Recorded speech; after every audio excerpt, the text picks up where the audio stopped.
He will be called John. When the time arrived for Elizabeth to have her child, she gave birth to a son. Her neighbors and relatives heard that the Lord had shown his great mercy toward her, and they rejoiced with her.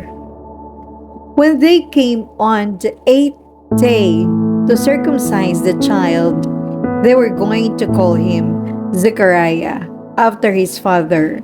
But his mother said in reply, "No, he will be called John." But they answered her, "There is no one among your relatives who has this name." So they made signs asking his father what he wished him to be called. He asked for a tablet and wrote, "John is his name," and all were amazed. Immediately his mouth was opened, his tongue freed, and he spoke, blessing God. Then fear came upon all their neighbors, and all these matters were discussed throughout the hill country of Judea. All who heard these things took him to heart, saying, "What then will this child be? For surely the hand of the Lord was with him." The child grew and became strong in spirit, and he was in the desert until the day of this manifestation to Israel.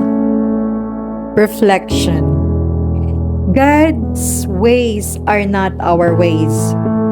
The Lord gives us signs that confirm that these ways are right and even better, as in the case of the child whose name John means God shows his favor. How sensitive are we to God's plan for us? How do we live up to our time? Do we take time to discern God's will for us rather than insisting on our plans?